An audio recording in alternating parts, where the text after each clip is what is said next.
Ladies and gentlemen, welcome back to Security Solutions TV, and today we are talking about making the most out of your trade show exhibits and events. And joining me on the podcast, I have Soren Norgaard, who is the event director for the Security Expo, and we have Deborah Boyle, who is the marketing manager for the Security Expo. Soren, Deborah, welcome. Thank you. Thanks, John.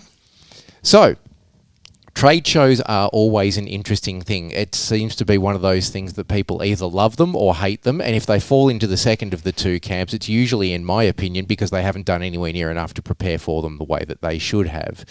So this is what I wanted to cover today. I wanted to have a look at some ways that people can try and get the most out of their visit to the Security Expo, because we've got that coming up at the end of August, 27th to the 29th at Darling Harbour in Sydney at the ICC. So I guess when we're talking about a successful podcast, a successful trade show, we're on a podcast.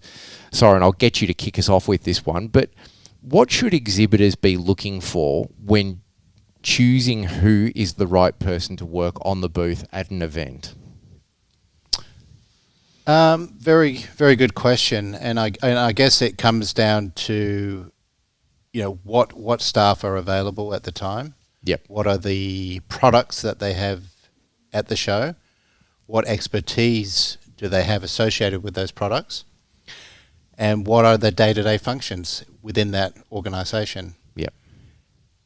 The other aspect, of course, is the preparation of the staff members that are going to be there, that they're properly briefed, they know how to gauge the conversation. So if you're talking to an attendee, how do you gauge where they're from, what products they're interested in, and move that conversation on, because there's lots of opportunities at trade shows, right? Yep. You could be spending a lot of time with somebody who's generally interested in the product or the solution, or somebody who's just really there just to have a look around, has no intention of buying something. I'm not saying that's the case, but if you are talking to, or you have an opportunity to talk to thousands of people every day, because we get thousands of people at the show, right? You're not going to be able to talk to everyone. Yep. So it's about how do you quickly, within a few sentences or of that conversation, gauge if it's a genuine inquiry or if it's somebody who's just interested in the product. Yeah. And it seems to me that one of the biggest mistakes, just from years of observation at these shows, that a lot of exhibitors tend to make is a lack of a leader on the trade show stand. It might be that the boss of the company is sending 3 staff and they can't afford to be there, so they've just sent 3 people and they haven't really sort of thought about it, and there's no one there with a plan, there's no one overseeing what they're doing, there's no one there making sure that people are engaged. So maybe, Deb, I'll throw this one to you, but ensuring engagement of the staff on the stand. Have you got any strategies for that? Yeah, absolutely. So one of the things that we always kind of recommend is that someone does brief their staff. So make sure that the staff that are on the stand, they know what your key talking and selling points are, what your objectives, goals and targets are. But apart from that, also, talking to your staff about making sure that they're approachable and that they're proactive in starting conversations. And then following on something that Soren touched on, make sure that you're training your staff on the qualifying questions so that you're getting that additional information from your leads so that you can make the most out of your visit. Yeah, and this is going to sound really dumb, and a lot of people might think it's telling people how to suck eggs, but know what you do and actually know how to tell that to people. Because the number of times I've walked onto a trade show stand and I've asked 5 different people what the company does and gotten 5 completely different answers. Like, surely it behooves people to, before they go to the show, actually have an elevator pitch sorted out and know what it is that they're going to say to people on the stand. Is that, in your case, Soren, is that something that you think needs to be done more? But yeah, obviously being prepared, again, knowing first step is knowing what your company does, right? Yeah. And what the solutions you offer, what the products you offer, and have a really good command of that, or overview of that, because that's going to help you qualify. And I think, Deb, you touched upon it there. The qualifying thing is key. we put a lot of effort into the software that we provide on site. So in the app, the scanning ability, and qualifying. So qualifying could be somebody's interested, yes, I scan your badge and we'll get back to you. Yeah. Or it could be this person is generally interested in the latest CCTV camera that we have on offer because they've actually got a project that's happening right now. Yep. So put it into the lead scanner, put a note in there, and make sure that that is followed up immediately after the trade show. Because one of the big mistakes is obviously a lot of conversations happen at the trade show, the data's collected, get back, everyone's busy because they've been at the trade show, and a week, 2, 3 goes by, and then they hand over a spreadsheet to the sales staff and go, oh, can you follow up? Yeah. Yeah. That opportunity's gone. Yep. Yeah. Well, I want to touch on that more about engaging with attendees, because there's two parts to that. There's what you just mentioned as far as the time frame of the follow-up, but there's also the expectations around what you hope to actually achieve at the show. And it strikes me that there's a disconnect between people's expectations and reality. A lot of people that I have spoken to at all manner of shows, not just yours in the past, think that the show is where you sell a bunch of stuff. And when it's a business-to-business trade show, and Deb, I'll get you to answer this one because you're sitting there sort of shaking your head, but it strikes me that we don't sell at trade shows. We sell the relationship at the trade show. We sell the product after the show. So do you think they need to more realistically align their expectations of the show? Yeah, absolutely. So it's really important that as you're preparing or even considering signing up to exhibit at a show, that you're really clear about what you're going to be getting, what you want to get out of the show. And one of the biggest things is, and it is all about face-to-face, is building those long-term relationships and, you know, really filling your pipeline, not just immediately, but also for longevity of your organisation. These connections that you make face-to-face at events can set you up for success for a very long time. And you are absolutely right in saying that it's not about the hard sell. Yes, the visitors can come, see, touch, experience these products in a way that they can't online. But it really is about that relationship building. Yep. And I think that hard sell thing that you touched on just then, that's an important point to remember, because a lot of people who attend these shows, you know, if they're like me, they've been going to them for a very long time, and they've probably come from that older school of hard sell, and the world has changed. No one's into the hard sell anymore. It's all about subject matter experts now. People want a subject matter expert who's going to be their guide on their journey to find the right solution. And that's where the show is a perfect opportunity, in my view, to demonstrate I can be the right person to guide you through this journey. Let's have a discussion after the show. So that then brings me to the build up to the show and what pre-show marketing people should be doing. And considering you're the marketing guru, Deb, I'll throw this to you. What pre-show marketing tactics have proven the most effective to actually help set the stage for a successful show? Yeah, so one of the most basic things that you can do is just making sure that you're completing your online profiles. We get so many visitors visiting their online exhibitor lists or their product directories pre-show to help plan their day. So make sure that you are completing those really basic things, because it will help set you up and it will help get eyes on you before the show. It's also really important that you promote your presence. So use your social media channels, email your customers and your prospects, invite them along to the stand to come and see what's on. Really think about what product releases, if you do have any, making sure that you're making as much noise as possible about them. Consider making some pre-show content, giving a sneak peek about what you'll be showing at the event. And also with the event app that we've got this year, download it and set up your profile beforehand, because we will have the ability to pre-schedule appointments, and also there are some matchmaking opportunities in there as well. So there is a whole heap of things that you can do, but just get involved, make as much noise as you possibly can. And also reach out to the organiser as well, because there may be opportunities and levers that we can pull to help promote your presence. Yep. Soren, anything you'd like to add to that? Yeah, I mean, all of those things, of course, and it's about just being prepared for the unprepared at the show as well. Yep. So you're right. It's not about the hard sell anymore. It's about solutions. It's about building networks. It's about demonstrating your reputation, having conversations about solutions that you've solved, and it's about talking to, of course, customers and clients, but also we're seeing an increasing number of end users come to the show. Yep. So any industry that's fairly incestuous, like the security industry, as an example, a lot of people know each other and have been coming to these shows for years, but more than 40% of our audience now are end users. Right? Yeah.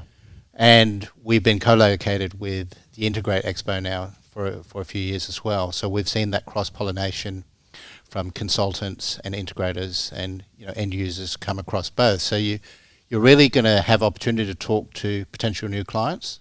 So it's about being prepared for those conversations and not, to your point, just being there to look at our product. We're the best product in market.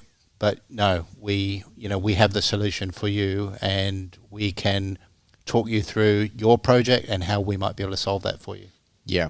And I have to say, with over 20 years of experience sort of attending these shows now and talking to and interviewing hundreds and hundreds of exhibitors across the shows, the most successful ones in my recollection are always the ones that put in the hard yards before the show. So they don't just rock up and hang a shingle and hope that people walk onto their stand and ask the $1 million question. They will set up a landing page on their website, which you can do in 5 seconds flat with AI tools now, specifically about the show with some sort of call to action and maybe a giveaway, and they'll have a Calendly plug-in built into it where you can set a time to actually meet with someone on the stand at the show, and they'll turn up to the show with 30 appointments already in the diary. And I say this only because I know when I go over to talk to them about new products that they're releasing, I have to get in the queue because they've already got so many people lined up to speak to before the show even begins that it's like, no, you need to make a time. Whereas the people who just turn up and kind of hope that everyone will mob them on their stand end up often being more disappointed than not. Absolutely, and there's obviously the seasoned professionals that have done it a number of times. Yep. And they're the ones that typically do really well at a trade shows because Yep. they know how to prepare and stuff. And to your point, there are exhibitors that turn up and sit at a table in the booth and wait for people to come to them. Yep. And typically, they're not very successful. Yep. Absolutely. So on that point, then, how can companies generate buzz leading up to the show? And are there specific tools that you, for example, and I'll throw this one to you, Deb, offer them to help sort of generate that buzz? Because I remember, things have obviously changed a lot, but 10, 15 years ago, you used to get a giant wad of, printed show passes sent to you in the mail, and it'd be your job to send them out to all of your clients. I mean, what tools are available these days?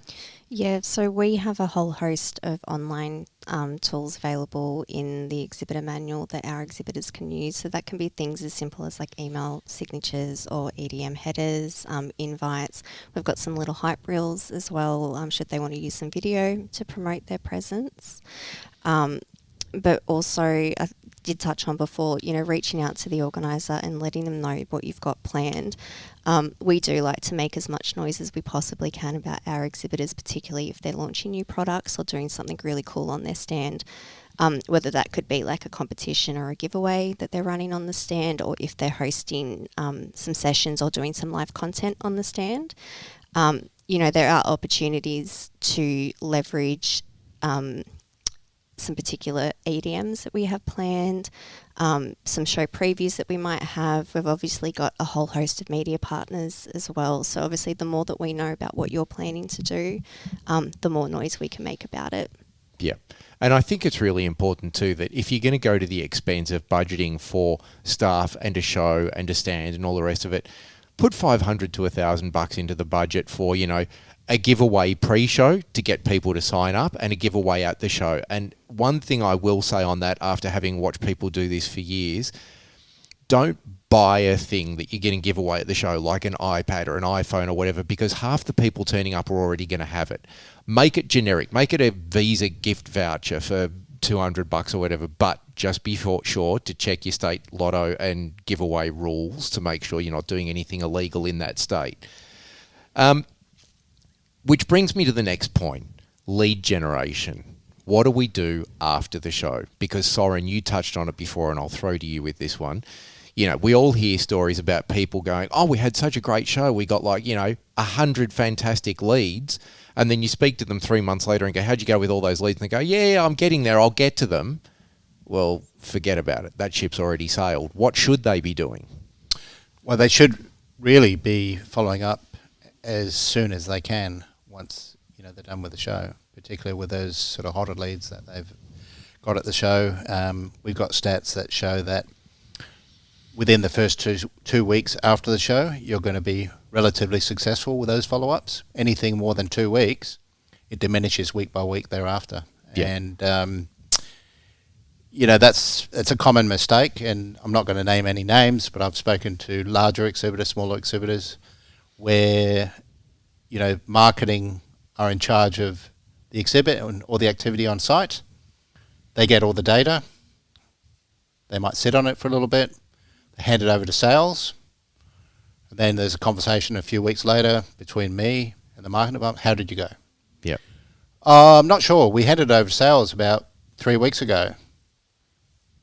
I haven't had any feedback. Yep. Follow up again a few months later. Oh, they haven't had time. Yeah. Yeah, well, that's never going to work. And I mean, all the latest marketing data shows that after a point of customer contact, you've got 24 to 48 hours to action that before it goes cold. So if you're leaving it until, and I mean, I know it's tempting when you're at a show, you've got the end of the show, you're tired, it's been 3 days of hard grind, you then have to pack everything up. It's usually a Friday afternoon, you fly back from wherever you've been, you get into the office Monday morning, you haven't been in for a week, you've got to get through all your emails. Quite frankly, they're all just excuses. What you should be doing is, if you've got a MailChimp marketing service or anything like that, have stuff done, scheduled in the pipeline, ready to go. So each night after the show, you can import those leads directly into your MailChimp marketing campaign or whatever it may be and send them straight out to the people that night going, thanks for seeing us on the stand today. Here's what you had a look at. We'd love to have a conversation with you around it. Here's a Calendly link or whatever it may be. Book in a time that we can speak to you, and then the appropriate person can take it from there. Is there anything else, Deb, that you think they need to be doing on the stands? I think the biggest thing is that they just need to have a plan. Yeah. If you don't have a plan, you are really setting yourself up to fail, and I hate to sound like a cliche here. But, have a plan about how you're going to capture the leads. Obviously, we've got the event app, so use that by all means. Think about who will be doing the follow-up after the show, how you're going to do it. Is it going to be a generic email blast that you send just to make that initial touch point? Or are you going to be passing this information on to the sales staff immediately so that they can follow up with those leads, particularly if they are hot leads? Really think about the questions that you're asking them on site. Be open with them, ask open-ended questions so that they can give you the information that you need to help satisfy their needs, and also have a whole host of prepared assets and content that you can share when you are doing that follow-up, and then define what that time frame is. Making sure that everyone's on the same page and working together collectively is really going to help set you up for success. Yeah, and I think an important one in there too is, in that strategy, ask people how they want to be followed up, because there's everything in the bag these days, from dinosaurs like me that want a phone call through to the younger generation who wouldn't answer a phone if it meant that their favourite animal was going to get shot if they answered the phone. There's everything in between. There's, I want a phone call, I want an email, I want this, I want that. To ask people how they want to be followed up. Which brings me to my final point, because I don't want to drag this on for too long, but how do we measure success or return on investment after a show? And Deb, I'm going to throw that one to you. What sorts of metrics should companies be looking at to measure their success? It really depends on what their objectives are. There's not going to be one clear-cut measure that they should be looking at, because, as I said, it really does come down to what their goals are. So it could be things like you are exhibiting at a trade show for lead generation. So you start looking at your lead generation metrics. So, what are your total leads collected versus what your targets are. You can also look at what your lead quality scores are to make sure that you are getting those really high quality leads. Other metrics that you can look at to evaluate your success could be like cost per lead, or the lead to opportunity conversion rate, and measures like that. Another goal that someone might have by exhibiting at a show could be around brand awareness. So that's a lot harder to measure. So you can look at things like social monitoring to see, if you are getting picked up on social media. Look at your website stats to see if you are getting increased traffic, or even your social channels or your own channels to see if you are starting to pick up more momentum there. Yeah, and I think that cost per lead thing is a really important thing to look at, because if you're an organisation that's doing any sort of online advertising at the moment, whether it be Facebook, LinkedIn, Google Ads, whatever, you'll know what your cost per lead is through those mediums. And with Google Ads, it might be that you're somewhere between $60 and $80 per lead. So you know that in order, let's just round it up to $100 per lead. So you know it costs you $1,000 to get 10 leads. If you're walking away from a trade show with 30 or 40 or 50 or 60 leads, which is not uncommon and at the lower end of a lot of these things, that in itself has already paid for a lot of the time at the show, let alone whatever you tend to sort of get from there. Soren, you've been doing this for a while now, so I'm gonna pass this one to you as sort of a final closing question. We've already touched on some of them, but what are some of the biggest mistakes you see people make at shows? Well, I think we've already touched upon it. It's really just coming and hoping that everyone else is going to do the work for you, right? Yep. It's the synergy of everyone pulling together at these shows that really make trade shows what they are. So it's us as organisers doing as much as we can to ensure we get the audiences that our exhibitors want to see. Yep. We do that through different things. You do it through education and thought leadership, but we also obviously highlight products. So if there's new products, innovation at the show. But again, if you then drill down to the individual exhibitor, they've got to do the same, right? So if they've got some thought leadership or a new product, make sure that they, sing about it. And Deb, you spoke about, being prepared through social channels, through your networks, send invitations out, all of those things. If you just turn up and hope that because there's going to be a lot of people in the room, that they're going to come to you, that's a mistake. I'm not saying it's not going to happen, but you can't bank on that. Yeah, yeah. And I think Deb, is there anything that you would add to that? I think probably one of the biggest things is just that lack of preparation, particularly around the staff preparation, just to make sure that you have selected the right staff, looking at staff that are passionate, knowledgeable, they're excited to be there. Some of the other biggest mistakes I've seen this countless times is the body language that people have on the stand. If your staff are standing on your booth with like their arms crossed, they're not approachable. Huge mistake. Just need to make sure that your staff are prepared. Yeah, and I think for me, the biggest one, and again, this is probably more for sort of, people who are newer to exhibiting or aren't necessarily one of the big marquee exhibitors. People turn up to trade shows. If you're the ones exhibiting, you know what you do. It's really obvious to you because you sell it all day, every day. And so you put posters of your product all over your stand and make it look cool and neat and all the rest of it. But the reality is, and I've seen this time and time again, if someone walks up to your stand and they're standing there scratching their head for 3 minutes and they have to ask you, what is it that you do? That's a fail. Like, if you can't really clearly articulate in your shell scheme artwork a compelling offer and what it is that you do in such a manner that makes people want to stop and say to you, oh, I need to talk to you about that, then you need to really think about that. People should not have to ask you, what do you do? All right, guys. Well, thank you very much for your time. Soren, if people want to know more about the show, where do they go?